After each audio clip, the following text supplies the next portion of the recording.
Lastimosamente están viendo demasiado temprano hacia el 2030. Ya se está empezando a hablar de la sucesión presidencial y la sucesión en el gobierno estatal, y esto es triste y lamentable, pero ha pasado con todos. Muy difícilmente vamos a encontrar en décadas próximas un líder como lo fue el licenciado López Obrador. Es un canibalismo hacia el interior, y por mí que se destrocen. Es su bronca. El poder desgasta, lo vuelvo a repetir. Ellos están en un desgaste interno. Este tipo de procesos son normales en cualquier partido. Lo vemos con Movimiento Ciudadano. Movimiento Ciudadano allá en Nuevo León están peleados con los de Jalisco, ¿no? Y son grupos distintos de poder, ¿no? Yo nada más vi a Sebastián que agarró la tangente y se salió. Sí. Porque habló de muchas cosas, pero no del tema de temporada de sopilotes. Esas son pasiones de seres humanos ávidas de poder y que van en búsqueda del poder por el poder mismo. La oposición, ese tipo de riñas no las vemos porque están desquebrajados, o sea, porque no hay quien se pelee con quién, pues si nada más son como tres, ni al caso, ¿no? O sea, ¿quién se va a pelear con quién? Entonces, más que dañarse por la oposición, se están dañando ustedes mismos en ese canibalismo político. Pero vamos a arrancar primero con esta temporada de sopilotes, porque en Veracruz la gobernadora Rocío Nale ha descrito el momento político actual como una temporada de sopilotes, haciendo referencia a un ambiente de ataques y confrontaciones que, según ella, provienen no solamente de la oposición, sino también de voces dentro de su propio movimiento. Sebastián, ¿cómo ves este tema? Mira, nuestro movimiento siempre ha tenido la peculiaridad de tener voces distintas, ¿sí? Nuestro movimiento es un movimiento plural.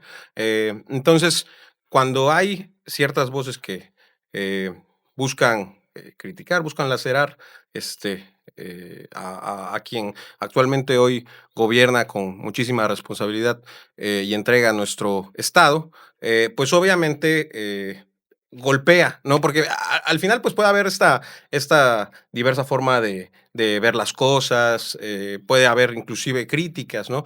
Pero la prioridad tiene que ser ver por nuestro Estado, por su gente. Obviamente, nuestra gobernadora tiene esa responsabilidad, pues apoyarla, ¿no? Apoyarla porque eso significa que le va a ir bien al pueblo veracruzano. Ahora, Adrián, cuando una gobernadora habla de temporada de sopilotes, ¿qué tan válido es usar este tipo de expresiones en el debate político? A ver, mira, se habla de dos contextos, de la oposición y dentro del partido. Y hay que decirlo, el poder desgasta. Hay celos, hay envidias, hay intereses, y yo creo que esta temporada de sopilotes es de adentro del propio Instituto Político de Morena, porque lastimosamente están viendo demasiado temprano hacia el 2030. Ya se está empezando a hablar de la sucesión presidencial y la sucesión en el gobierno estatal, y esto es triste y lamentable, pero ha pasado con todos. Partido que gobierna, partido que vive un canibalismo interno. Lo vimos dentro del PRI, lo vimos dentro del mismo PAN, lo vemos ahora dentro de Morena. En el sexenio anterior había un líder que metía orden y al que nadie se le revelaba, que era Andrés Manuel López Obrador. Ahora, al parecer, él al retirarse, que se fue a un rancho, ¿cómo? A la chingada se llama, ¿verdad? El rancho, no Chiapas, perdón, en Chiapas. Pero es el rancho, ¿eh? Sí, pero es el rancho. Hablo del rancho, ¿no? Así se llama el rancho. Sí. Pues sí hay un desorden, pero escala más. O sea, hay un problema aquí en el estado de Veracruz, un problema interno del partido, de intereses, de pasiones, que ha escalado en lo nacional, y ahí viene la parte triste. Las diferencias partidistas y los apetitos futuros no deben de entorpecer el quehacer gubernamental, porque una vez que una persona, hombre o mujer, llega a gobernar, debe gobernar para todos los veracruzanos sin distingo de colores, ni siglas, ni partidos.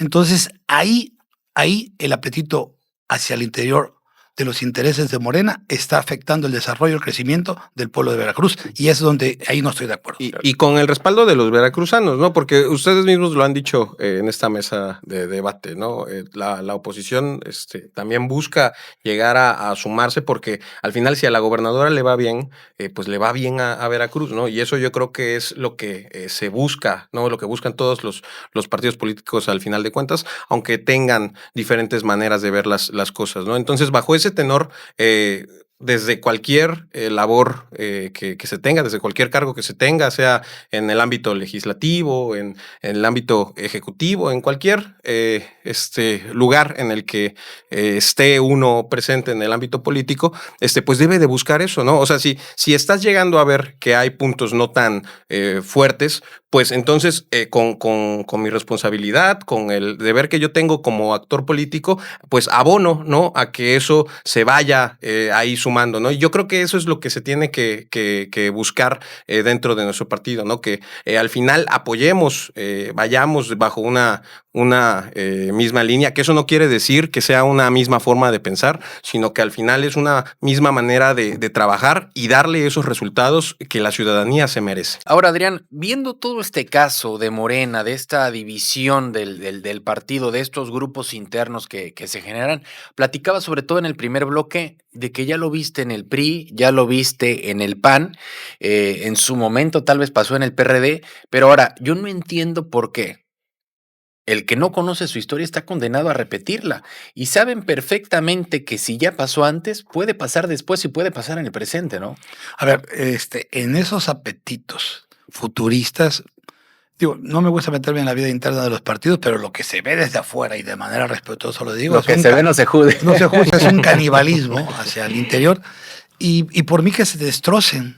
Es su bronca, ¿sí me explico? Si no existe la madurez, la responsabilidad y creen que atacando a la gobernadora y denostando al gobierno y deteniendo, van a lograr su proyecto, no. A ver, aquí es un llamado a actuar con seriedad y responsabilidad. Lo decía Sebastián hace rato, yo hice alguna declaración en su momento. Nosotros vamos a caminar de manera responsable, con mucha madurez y vamos a apoyar todo lo que beneficia a Veracruz, porque ser oposición no es ir en contra de todo, es señalarlo en lo que no estamos de acuerdo, poner nuestro punto de vista, pero también apoyar lo que consideramos que beneficia a Veracruz y a los veracruzanos. Se trata de que le vaya bien al pueblo de Veracruz, que para eso estamos cualquier gobernante, ya sea en los municipios, como diputados o en el gobierno estatal. Lo que no se vale, y ese es el llamado de atención, es de que se dañe el desarrollo de miles de familias veracruzanas por una confrontación interna. El poder desgasta, lo vuelvo a repetir, ellos están en un desgaste interno.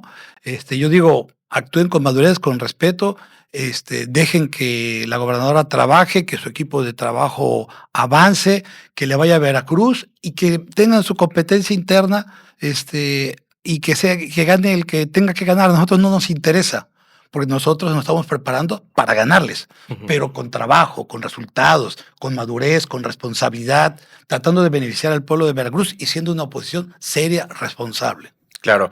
Ahora, Sebastián, esto tal vez se veía, y no me refiero nada más a nivel estatal, sino a nivel nacional, esto ya se veía que venía. Desde hace algunos años, algunos veían el hecho de que sin la figura de Andrés Manuel López Obrador en el poder, porque aunque unos digan, no, pues está detrás o está su hijo, pero no es lo mismo el que una persona esté detrás a que esté comandando el país, ¿no?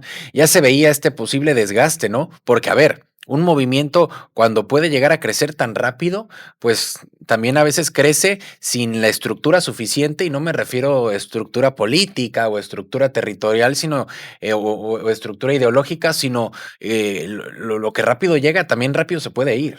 Sí, claro. A ver, creo que no va por ahí el tema. Nuestro movimiento tiene algo muy en claro, ¿sí? Hay un proyecto de nación por el cual se está trabajando desde todos los niveles de gobierno, ¿sí? E inclusive desde el partido también se busca hacer lo propio, ¿no?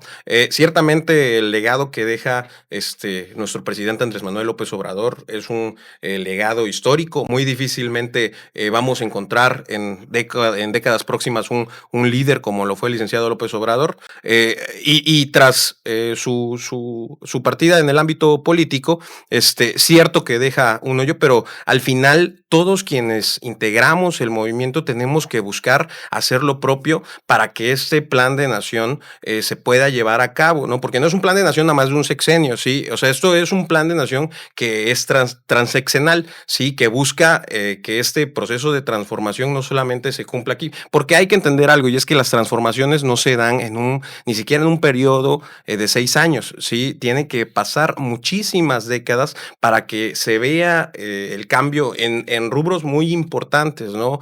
Como lo es la educación, como lo es la salud. Y entonces lo que tenemos que buscar es trabajar en unidad, que es lo que nuestro movimiento promueve, para que entonces se tengan los mejores resultados para la gente, que eso es la prioridad de nuestro movimiento. Ahora, sí. Yo nada más vi a Sebastián que agarró la tangente y se salió Sí, porque habló de muchas cosas, pero no del tema de temporada de sopilotes.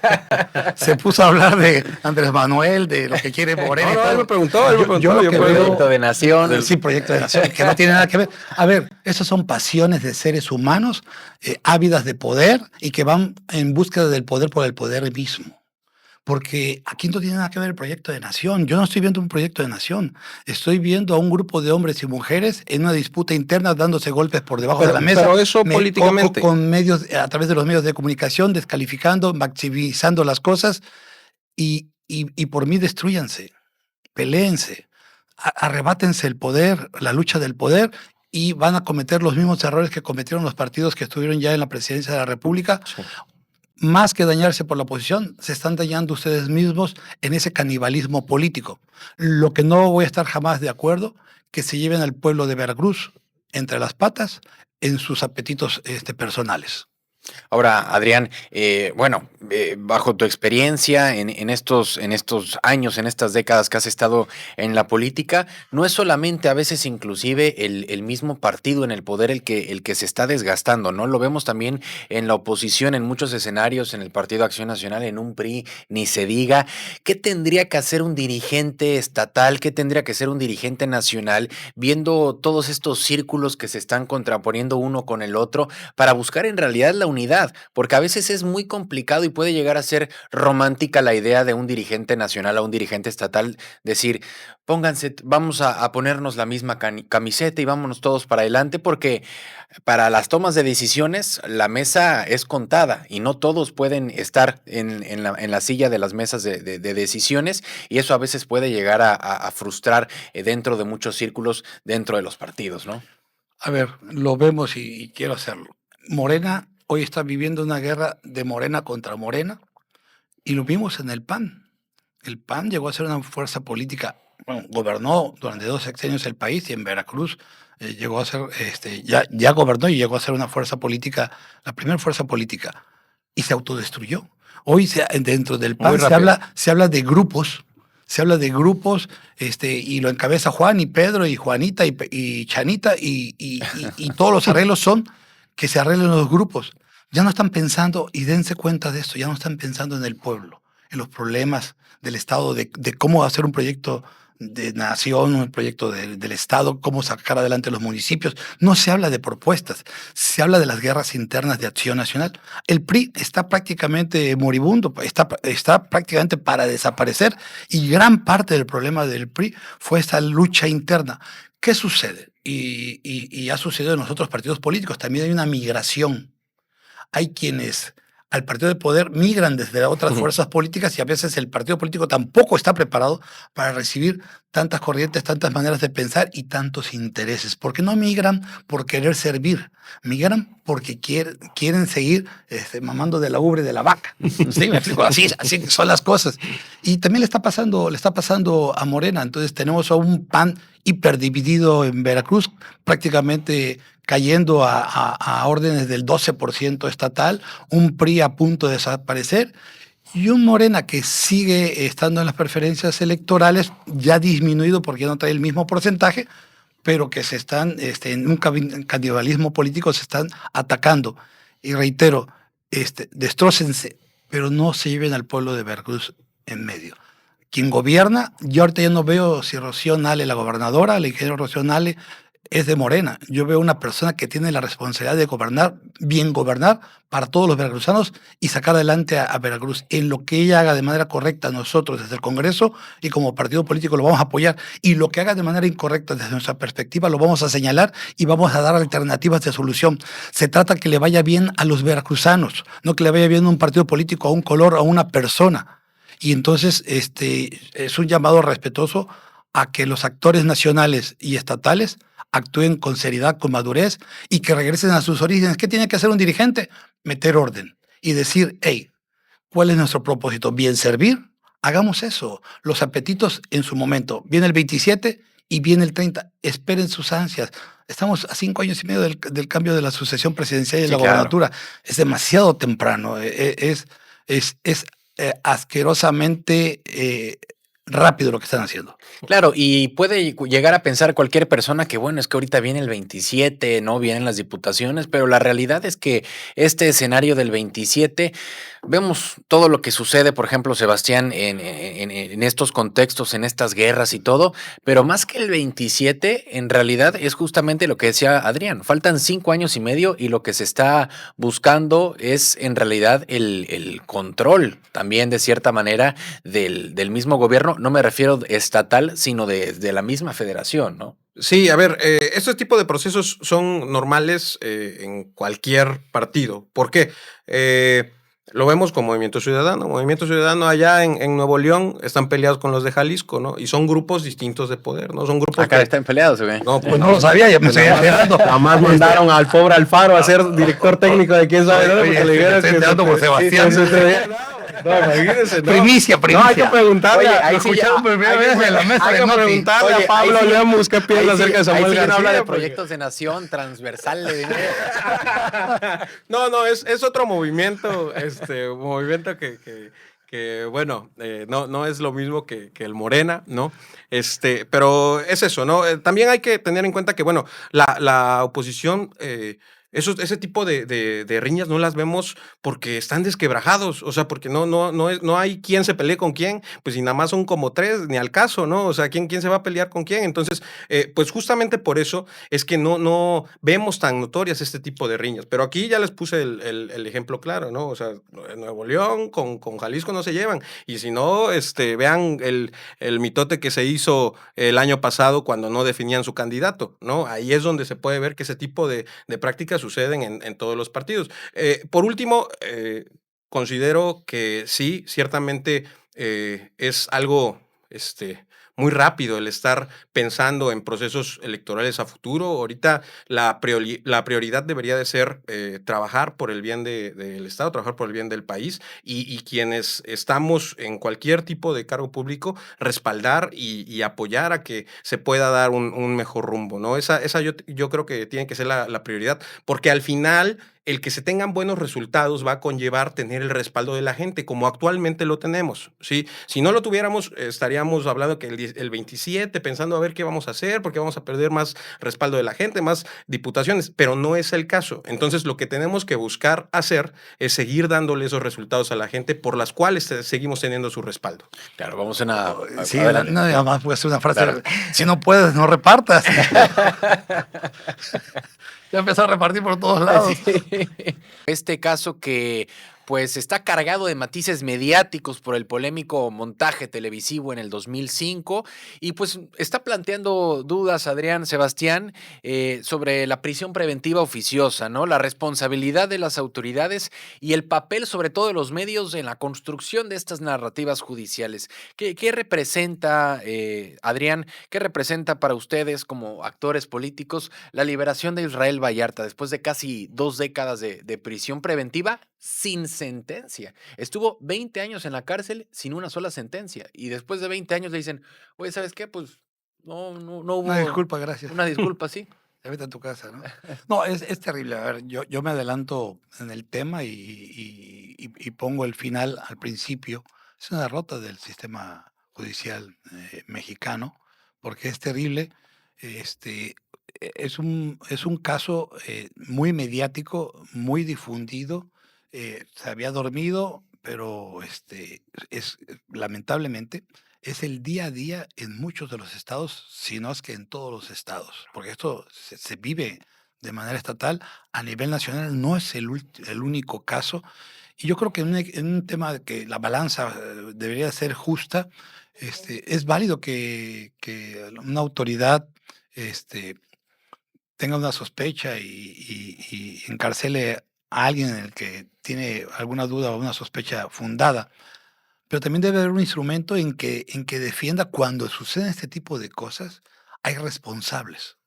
Y responsables son las autoridades que indebidamente lo mantuvieron durante 20 años, y vamos a hablar nada más de este caso, pero la verdad que hay miles de casos en México, y debe haber una responsabilidad, porque si no, de manera ventajosa la autoridad aplica esto, se pasa 20 años sin emitir una sentencia y no se lo podemos cargar a un solo gobierno. Digo, empezó en el 2005 con Vicente Fox, que lo gobernaba el PAN, pasó el sexenio de Felipe Calderón, que lo gobernaba el PAN, vino Peña Nieto, que lo gobernó el PRI, y vino todo el sexenio de Andrés Manuel López Obrador, de Morena. O sea, pasaron todas las siglas partidistas, pasaron muchas autoridades en este caso, pero hay miles de casos. Entonces, creo que es una derrota para el sistema judicial.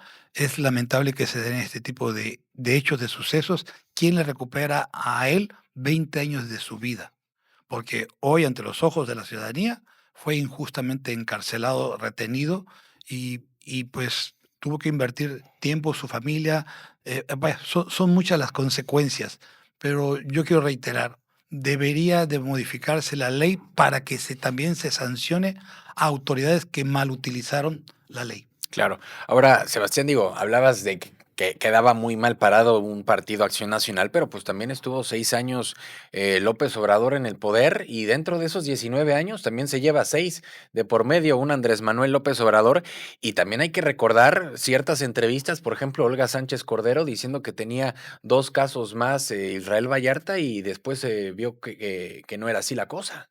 Mira, nuestro presidente impulsó una ley que en su momento fue muy criticada, la ley de la amnistía, ¿no? Porque salían opositores y llegaban a decir, no, es que con esta ley de amnistía van a salir los presos sueltos y van a andar los criminales en las calles, lo cual no fue el caso. Lo que el presidente en su momento dijo es, yo no puedo aplicar esta ley porque no ha habido ni siquiera una sentencia, ¿sí? O sea, si él estuvo en la cárcel tanto tiempo fue porque fueron procesos que no tenían fin, ¿sí? Que no tenían fin. Y al final, pues esto es culpa, primero, de la mezcolanza que llega a haber, ¿no? Entre eh, la federación, entre los medios que les hacían su juego, entre estos montajes y entre el Poder Judicial que también se prestó para ir alargando eso, ¿no? O sea, si Florence Cassés llegó a salir antes, pues fue porque eran presiones a nivel internacional las que estaban en ese momento. Al otro pobre amigo, pues sale muchísimo tiempo después, y si sale es por que ya se vio deliberada esta situación, ¿no? Y por ese tipo de situaciones es que se busca esta reforma al Poder Judicial para que no vuelvan a suceder ese tipo de casos, porque No, pero así, no, Sebastián, sí, no, son son cosas cosas diferentes, sí. distintas, Son por el dos amor cosas de diferentes. Dios. al Sí. final lo que se busca, no, pues es que va sobre lo mismo, ¿no? Si se reforma es porque no están dándose las cosas como se tienen que dar. Y usted lo acaba de mencionar. Si como esta persona, hay miles más en todo el país que tienen este tipo de Pero a situaciones ver, o es que es situaciones donde parecidas. entonces ahí tenemos que irnos sobre la prisión preventiva oficiosa, algo que también el partido en el poder, los 6 años que se ha aventado Andrés Manuel López Obrador y este año que va Claudia Sheinbaum, no han querido meterse en este tema, ¿no, Adrián? Sí, a ver, Y ¿cuál lo es han dicho en conferencias de el prensa. problema? ¿Sí? Cómo se interpreta y se cumple con la ley.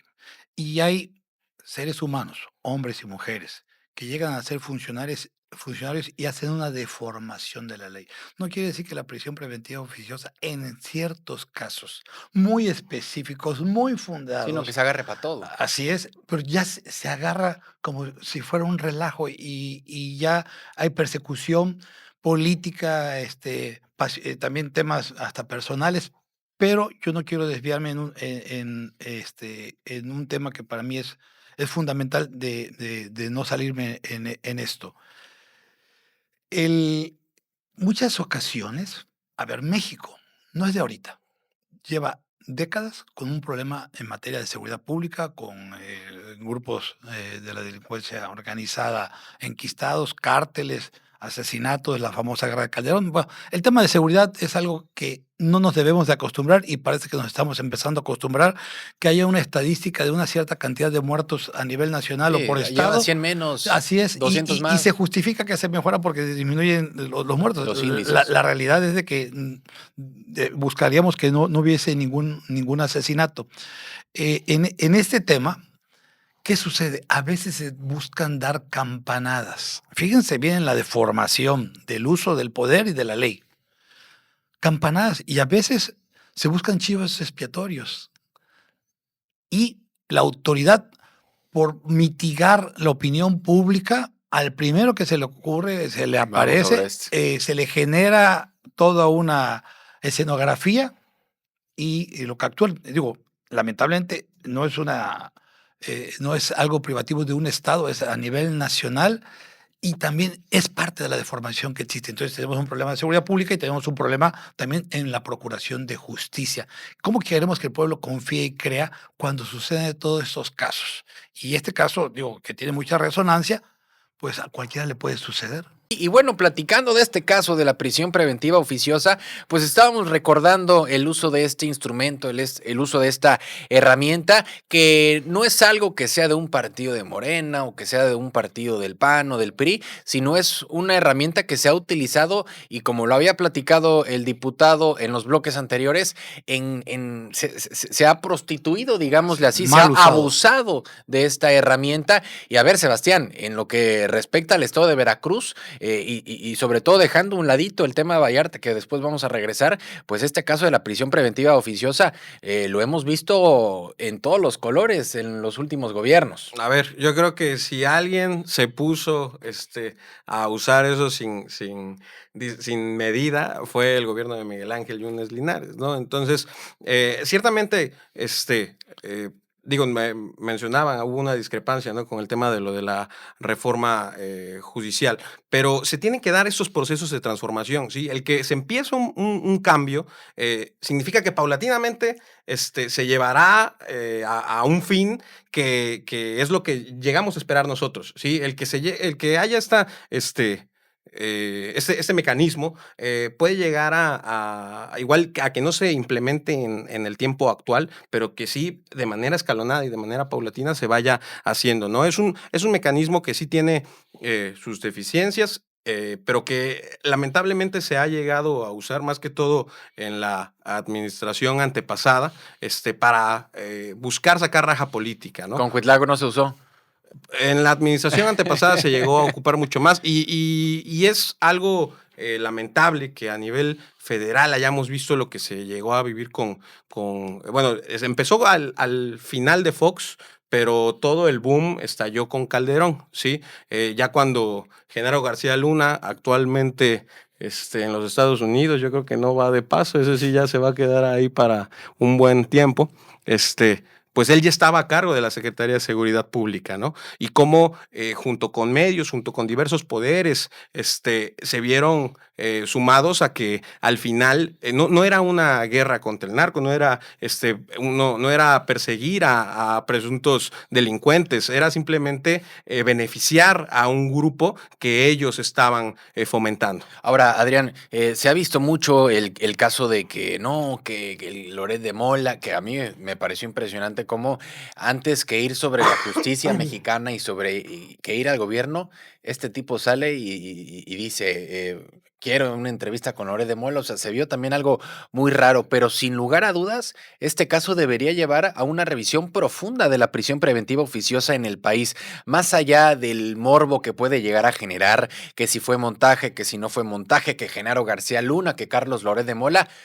Tan solo por los nombres, el morbo está de por medio. Pero sin lugar a dudas, este caso, repito, debería llevar a una revisión profunda de la prisión preventiva oficiosa en México, algo que todos los gobiernos, todos, han estado pateando. Sí, a ver, yo coincido, se tiene que revisar el tema, se tiene que adecuar la ley, tanto la federal como en los estados.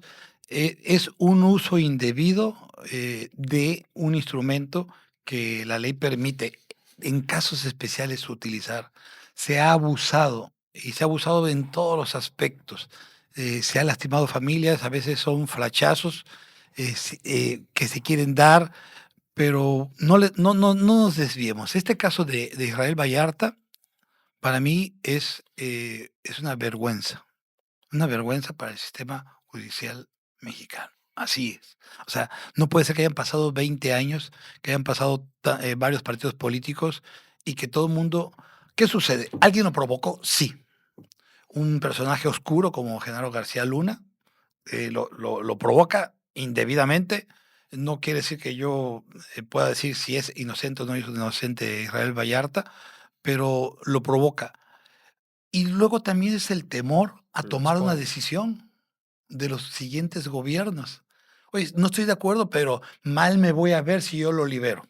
Digo, todo esto juega y volvemos al origen de todo. ¿Cómo queremos la confianza de los ciudadanos cuando ven que los hombres y mujeres en su infinita inmadurez, irresponsabilidad y soberbia que llegan a ocupar algunos cargos, hacen mal uso de la ley para vendetas políticas, vendetas partidistas, vendetas de todo lo que quieran, menos para procurar la justicia que demandan y requieren los mexicanos o en este caso los veracruzanos? Eh, no puede ser por ahí, no puede ser por ahí y no hay que olvidar que la autoridad está primero para cumplir y luego para hacer cumplir la ley. Y este hecho demuestra la debilidad de nuestro sistema, la irresponsabilidad de los funcionarios y lamentablemente contra quienes hacen todo lo indebido con la ley en la mano, que para mí es más grave, no hay nada que los pueda sancionar. Es lo triste. Claro. O sea, perdón, voy a usar una palabra, fastidian la vida de miles de mexicanos y ellos ya no se pueden defender del abuso de poder, porque para mí esto es un abuso de poder. Sí, así es. Mira, yo creo que si él sale a decir este tema de Loret de Mola es porque ciertamente quienes ejecutaron Israel Vallarta, ¿te refieres? este plan fue desde el gobierno, pero quienes buscaron esa exposición y por lo que usted bien menciona fue más difícil el que se pudiera llegar a hacer algo al respecto, fue por la exposición mediática que se llegó a tener, ¿no? Porque nadie se quería entonces echar eso. Y teniendo en cuenta que había un contubernio de gobierno panista, con luego pasándole la batuta al gobierno priista, pues mucho menos, ¿no? Mucho menos porque entonces eso significaría evidenciar que todo un sistema se usó para hacer esa marrullería, ¿no? Entonces, ahora ya se está buscando diferentes mecanismos de justicia, ya se está aplicando la ley de manera distinta, se está buscando hacer una presión, pero no una presión de tienes que hacer lo que yo digo, una presión en la que haz tu trabajo, porque entonces si se da esta negligencia es porque tampoco actores del Poder Judicial estaban haciendo su trabajo. Sale un juez en el Estado de México a decir que, bueno, si esta persona llevaba 18 años en prisión, pues está bien porque es parte del proceso, ¿no? Entonces, como juez, yo creo que no estaría en el papel de poder llegar a decir eso. Independientemente de eso, vimos o presenciamos, yo tenía poco uso de razón en ese entonces, estaba muy chico, pero llegamos sí me acuerdo de todo lo que se llegó a vivir y llegamos a poder ver cómo ahora ya sin la cobija que lo estaba tapando, ¿no? Ya al descubierto, ver cómo hubo este contubernio de diversos poderes, ¿no? Que se juntaron para poder hacer ese teatro, ¿no? Dicen que Morena es narrativa y que Morena es pura baba de perico, pero ese sí era un circo, ese sí era un show, ese sí montaron un espectáculo con circo, maroma y teatro, ¿no? Cosas que actualmente ya no se están viendo. Entonces, locutores, periodistas, activistas que en ese momento respaldaron ese tema y que le dieron mayor proyección y que inclusive los galardonaron, ¿no? Está esa señora Miranda de Wallace que hasta una medalla le dio Felipe Calderón en ese momento y que ella era una de las más aguerridas, pues claro, si estaba tapándole todas sus marrullerías, pues claro que iba a ser una de sus principales aplaudidores, ¿no? Y ahora todos esos periodistas en este proceso de transformación, pues ya no se ven de la misma manera beneficiados. Pues si eran parte del circo, obviamente van a pegar el grito porque ya no lo son. Ahora, hablando de circo, maroma y teatro, No le puedo hacer esa pregunta a Sebastián porque ya sé cuál va a ser su respuesta, pero te la pregunto a ti, Adrián. ¿Tú crees que todo este caso de Vallarta, porque también la política es de contextos, ¿no? ¿Tú crees que este caso de Vallarta, dejando a un lado el tema legal y el tema judicial, se llegó a ocupar como caja china viendo el tema lo de la barredora, el tema de Alfonso Romo, del Vector y todo este tema? Ay, en este México lindo y querido, hasta uno duda en qué pensar y en qué decir, porque caben todas las posibilidades. He escuchado yo atentamente a Sebastián y sí contesto tu pregunta. Yo no me quisiera ir a temas de colores, de siglas o de partidos, porque estoy hablando de hombres y mujeres que llegan a ocupar un cargo y en la perversión del uso del poder hacen un abuso y dañan a la sociedad. Él señalaba al gobierno el periodo del bienio de Miguel Ángel Yunes. Yo no digo que eh, ya lo dijo él, pero también sucedió en el tema de Cuitláhuac. Y no se trata de señalar a Cuitláhuac y al gobierno de Morena. Eh, el ser humano en su naturaleza es muy difícil que escape a las capacidades que da el poder. Claro. Y es donde viene el abuso. Debe llegar gente, sí, preparada, capaz, pero también con muchísima madurez a este tipo de cargos. Si no se dan estos abusos y estos excesos. Por eso yo sí coincido contigo de que debe haber una reforma a la ley donde se acoten las facultades, donde quede muy, muy específico qué sí se puede, qué no se puede, pero también debemos de darle instrumentos a la sociedad cuando son violentados sus derechos, su actuar, para que también ellos vayan contra los funcionarios, porque el funcionario con usted disculpe, gracias, resulta que ya se puede ir a su casa, no sucede absolutamente nada. Y no es el último funcionario el que lo libera, ni el gobierno que lo libera. Debe haber repercusiones contra todos los funcionarios que durante 20 años no cumplieron con su obligación. Y estamos hablando de un caso mediático en este momento. Pero repito, seguramente en muchas de las cárceles del país, por temas estatales o por temas federales, seguramente hay mucha gente que indebidamente está presa. Claro, Y lamentablemente afuera, los que sí matan, los que sí trafican, los que sí roban, los que sí todo, porque tienen poder, porque tienen influencia o porque también tienen una presencia de generar terror, pavor, miedo en las autoridades, nadie los toca. Sí, es muy complejo este tema. Es fácil tal vez hablarlo en los medios, pero eso simple y sencillamente muestra, y yo creo que es donde no, en mi opinión, no nos debemos de salir, la debilidad del sistema judicial mexicano. Claro. Pero bueno, llegamos al término del programa de hoy. Muchas gracias por acompañarnos, Sebastián. No, al contrario, Rodrigo, gracias por la invitación nuevamente. Diputado, gracias por este intercambio de ideas y muchísimas gracias al auditorio, ¿no? Ya con estarnos Adrián no escuchando. hay problema porque es de Veracruz, no es ni de Nuevo León ni de Guadalajara, de Jalisco que le estaba tirando. No, es que todavía no se ha elegido uno, ahorita es con Dante Junior. Ya después llegarán otros liderazgos que ahí busquen mover el avispero. Gracias, Adrián, por acompañarnos. Rodrigo, gracias de estar nuevamente compartiendo contigo, en esta ocasión con Sebastián. Lamentamos, Sebastián lamentó ¿Quién sabe por qué que no no quiso? estuviera Miguel. ¿Quién sabe por qué Me no hubiese quiso? gustado ver, porque, a ver, fuera de cámaras, Sebastián estaba que se iba a comer a Miguel. Y lamentablemente Rodrigo y yo y los radioescuchas nos perdimos ese round. Un gusto. Gracias a todos los que nos escucharon el día de hoy. En los controles nos acompañó Mauricio García en el segundo bloque, en el primero Neftalí Solís, Tomás Muñoz en las cámaras. Mi nombre es Rodrigo Cross y los dejo siempre en sintonía.